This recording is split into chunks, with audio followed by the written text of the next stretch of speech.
probably have some triangles that does not have a right angle in it. That is something that we are going to learn in the further trigonometry, that how we deal with the triangle that does not have a right angle. Now, for the recap, what you have studied so far is basically the 90-degree triangle in your previous grade. You guys have not studied the non-90-degree triangles, these one, which is a part of further trigonometry. So we are first going to recap this. Now, the very first thing in trigonometry right angle triangle that you would have studied is the Pythagoras theorem.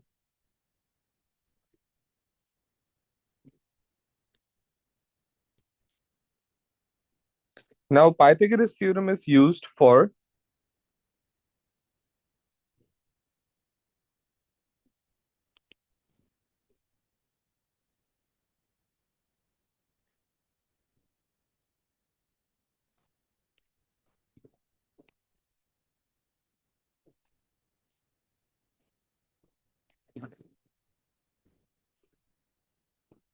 all right, trigonometry is basically used to find sides without the help of any angles. Now, this is something important to remember, that all these things that we're gonna learn over here are for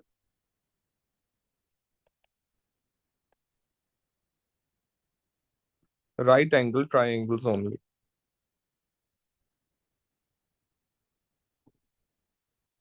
Now, if we look at an example of Pythagoras theorem, so we usually have a triangle that has three sides. But since we are only learning about the right angle triangle, so you will have this 90-degree made in here. Now, for this 90-degree triangle, first remember that what do we basically call these sides? Now, the line that is opposite to the 90-degree, that is in front of 90-degree, is called hypotenuse.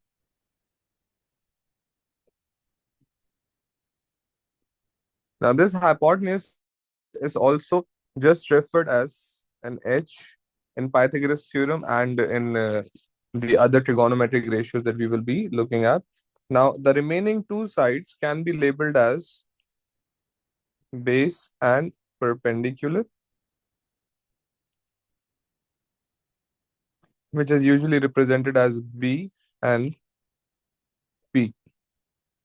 All right. Now, in Pythagoras theorem, it really does not matter that which side do you keep as a base or which side do you keep as a perpendicular, but it is important to identify the hypotenuse properly. Now, if you look at the formula for Pythagoras theorem, so the Pythagoras theorem says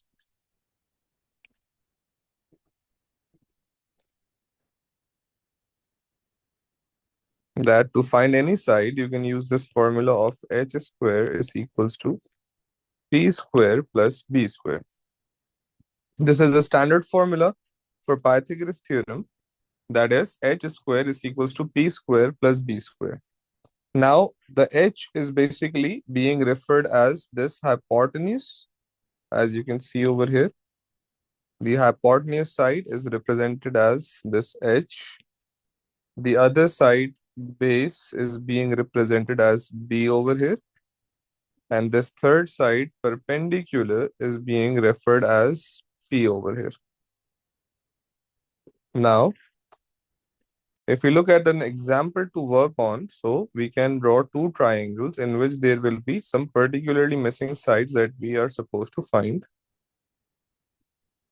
Like there is this one triangle in which there is x written over here. This side is, let's say, 5 and this side is, let's say, 7.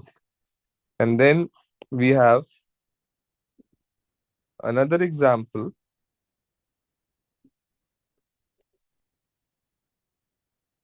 in which this side is, let's say, missing and this side is given as 10 and this side is given as 6.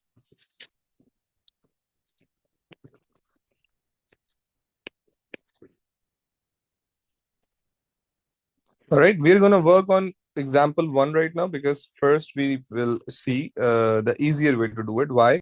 Because over here h is basically missing and we know that h is the subject of the formula, so there is less manipulation in it and more of a plain and simple calculation in this.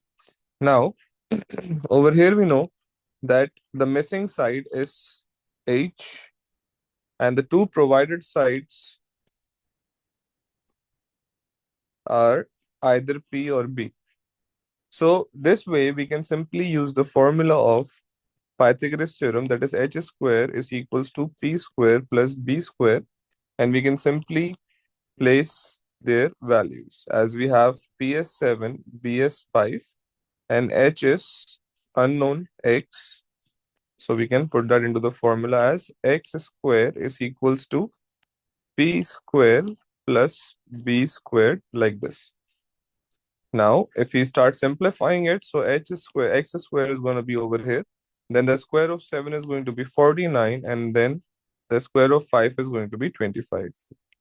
Now I have an x square over here. I will simply add 49 and 25, which is going to give me what? A 64?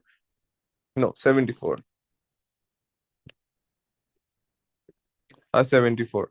Now I have this square mentioned over here, which I need to get rid of because we are not looking for x square, we are only looking for x. So we need to remove this square on x, which is going to be done by taking square roots on both sides. We will take square root on both sides of s equals 2. With the help of this, we will be able to eliminate this square with this square root.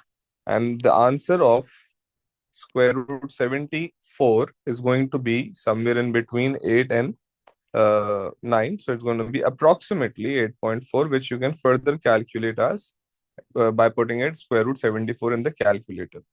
Now, moving to example number 2. In example number 2, again, we are dealing with three sides. Remember that the Pythagoras theorem is only there to find sides and without the help of any angle. So always remember that if there is a triangle in which they have not provided you with any of the angles and they have provided you with two sides and you're looking to find the third side, so always a Pythagoras theorem will be applied on that. Now, if you look at this one again, we can rule out that there are two sides that are provided and one side is missing. There is no inclusion or mention of any angle. So we are simply going to use Pythagoras theorem, which is h square is equals to P square plus B square. Now, what is the difference over here? We have h provided to us, the side that is in front of 90 degree, it is provided. And the missing sides can either be P or B. Now, what is missing in this case? In this case, we don't have a B. So we are going to put the values of whatever is provided so far in the question, like h is 10, so it's going to be a h square. P is 6, so it's going to be a 6 square. And now B is missing, which is represented as x, so we are going to write x square. Now, again, we are just going to simplify it. How? We are going to apply square on 10, it's going to become a 100. We are going to apply square on 6, it's going to become a 36, and then an x square. Now, we are going to make x the subject in order to find the value of x. So what are we going to do? We are going to send this 36 on the other side of s equals to. Right now it is positive, so when it will move on the other side of s equals to, it will become negative. So this is how we are going to start making x the subject. Now, after subtracting 136, we are going to get a 64 is equals to x square. Again, we are not looking for an x square. We are looking for an x only, which means that we need to take out this square on x by taking square roots on both sides. This will help us eliminate this square on x. And since we know that 64 is a perfect square number, so square root 64 is going to be 8. So the value of B is going to be 8 in your answers. Now, there is one thing also that you need to note down, that most commonly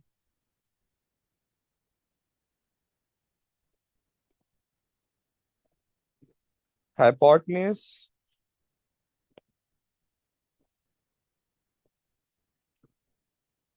perpendicular, and base, there are these sides. So for hypotenuse, you need to remember that hypotenuse is the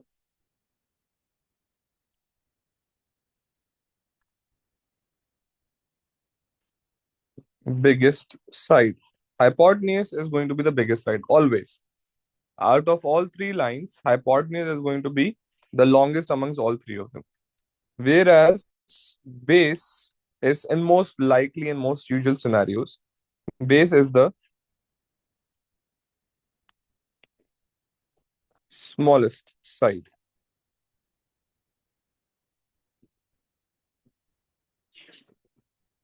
And if you talk about the perpendicular, so you can call it a second longest side after hypotenuse. So by doing this, it basically helps you to identify or to evaluate if whatever answer you have derived is correct or if there is any sort of mistake in that. So this is the most usual scenario.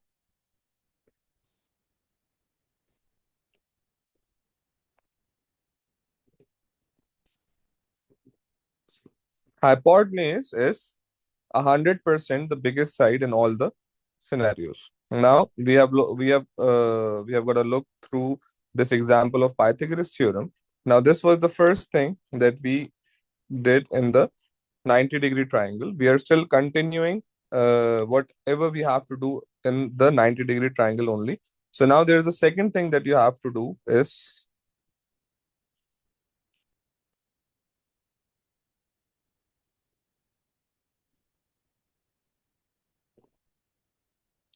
the second thing is that you need to learn is trigonometric ratios. Still, we are doing whatever is being done when we have a 90-degree triangle. Now, when do we use trigonometric ratios?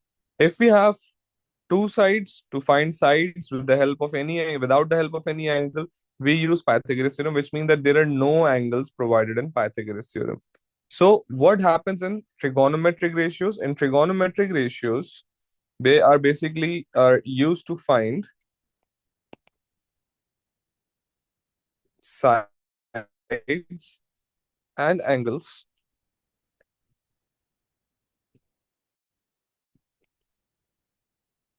with the help of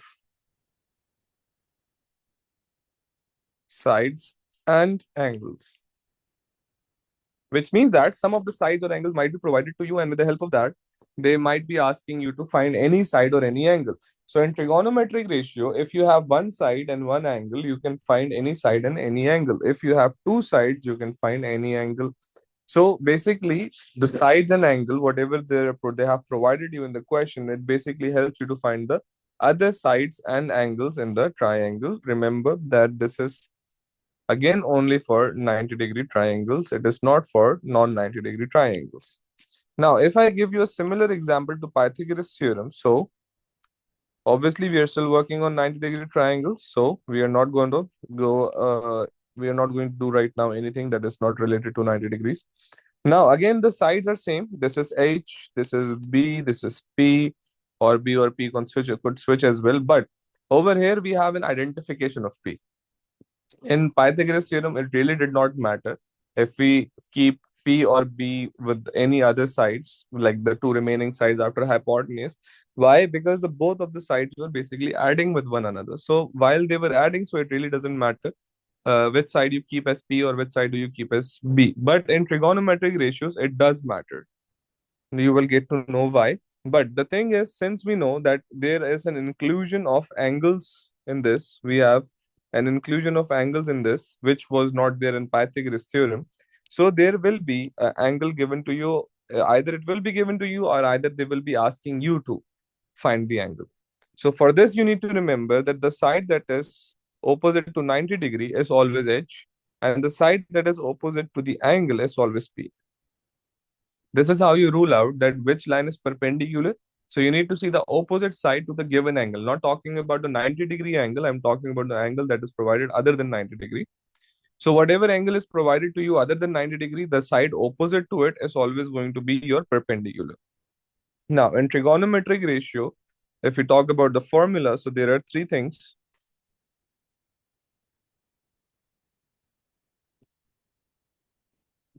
There are three trigonometric ratios that you need to memorize basically. One is sine theta is equals to P over H. We talked about P and H. P is perpendicular and H is hypotenuse. The second one is cos theta. Theta basically represents the angle. is equals to b over h. And the third one is tan theta is equals to p over a b. Now, this all P, H, and B are basically the representation of perpendicular, hypotenuse, and base. Now, we will see that how we are going to work it out. But first, you need to understand that what are the elements of this ratio? We have angles over here on the place. These are the angles, whichever is going to be provided into the question, but we are not talking about the angle of 90 degree. We are talking about any other angle that is provided other than 90 degree will be mentioned over here. If we are looking to find any side, if we are looking to find any angle, so obviously there will be two sides provided to you. We'll work it out, and I hope that it's going to be clearer once you see an example of it. So far, these are all the things that you need to remember. Now, if I make a triangle,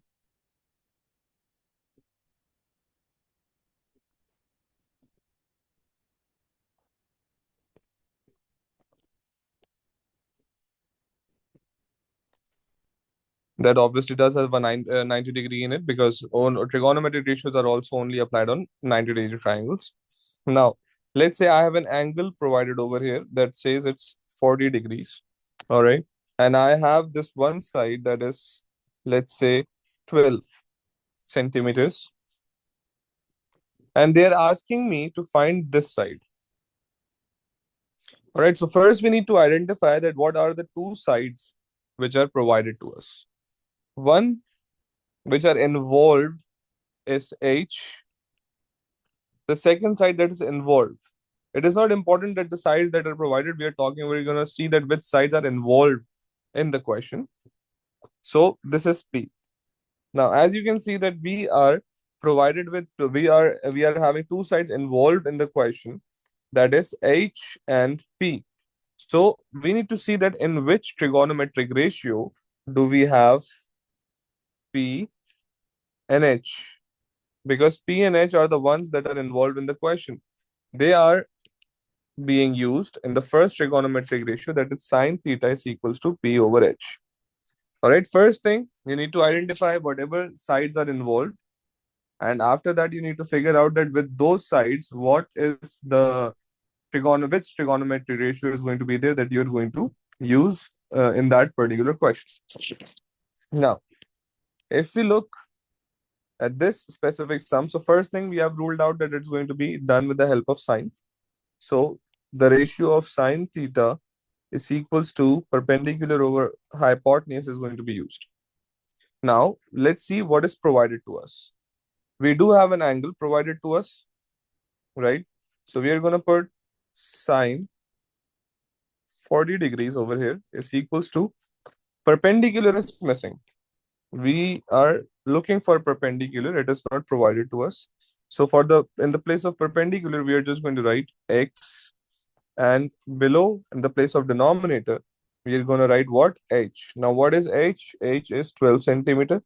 So we are going to write a 12 over here. Now, in order to find x, what are we supposed to do? We are going to make x the subject. To make x the subject, we need to send this 12 on the other side. Right now, it is dividing with x. So when it will go on the other side, it will multiply. So 12 multiplied by sine 40 is equals to x. Now, for these specific questions where you have sine, cos, and tan involved in it, you will always need to have a scientific calculator with you in order to find the answer. It is very important that you use scientific calculator only. No any other calculator that also has the function of sine and cos, but the scientific calculator is important because sometimes you need to put brackets, sometimes you need to put the inverse in it as well. Now, if I multiply 12 with sine 40, if I put it into the calculator, so I'm going to have an answer of 7.71x, which means that this side particularly is 7.71 centimeter. This is how we find sides in trigonometric ratios.